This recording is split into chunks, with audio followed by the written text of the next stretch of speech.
how to select your lawyer or who should be your lawyer. ഇത് പലപ്പോഴും വളരെ confusing ആയിട്ടുള്ളൊരു ആസ്പെക്റ്റ് ആണ്.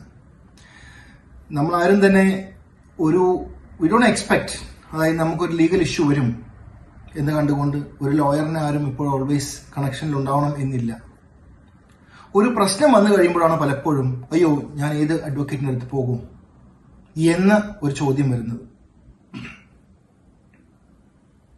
ഇങ്ങനത്തെ ഒരു സാഹചര്യത്തിൽ എന്തായിരിക്കണം നമ്മളെ ക്രൈറ്റീരിയ?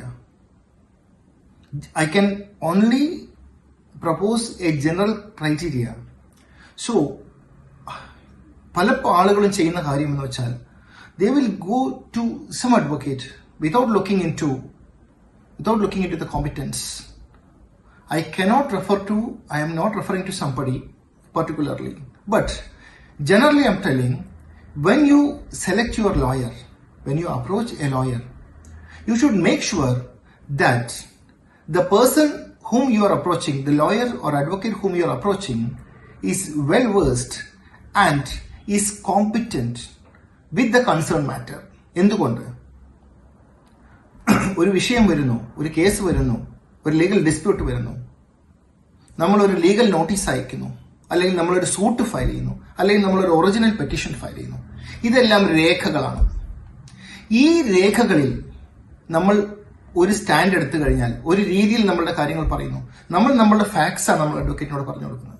ഈ അഭിഭാഷകനാണ് ഇത് നിയമപരമായി നമുക്ക് ഗുണകരമാകുന്ന രീതിയിൽ ഒരു ലീഗൽ നോട്ടീസ് അയക്കുകയോ അല്ലെങ്കിൽ ഒരു കേസ് ഫയൽ ചെയ്യുകയോ ചെയ്യുന്നത്. So the person making or drafting the legal notice or the case or a suit or whatever it be should be in a position to take the proper stand with respect to the case from the beginning of the case itself. തുടക്കത്തിൽ തന്നെ നമ്മൾ അതിനകത്തൊരു പാളിച്ച വന്നു പോയാൽ പിന്നെ അയ്യോ ഞാൻ സെലക്ട് ചെയ്ത അഭിഭാഷകൻ എനിക്ക് വേണ്ടത്ര കോമ്പറ്റന്റ് അല്ലല്ലോ എന്ന് തോന്നി നമ്മൾ ആ കേസ് വേറൊരു അഡ്വക്കേറ്റിന്റെ അടുത്ത് കൊടുത്താലും അതിന് ഒരുപാട് പരിമിതികൾ വന്നു ചേരും. So you need to approach a competent lawyer from the beginning of the case. So this is mainly because of the doctrine of estoppel.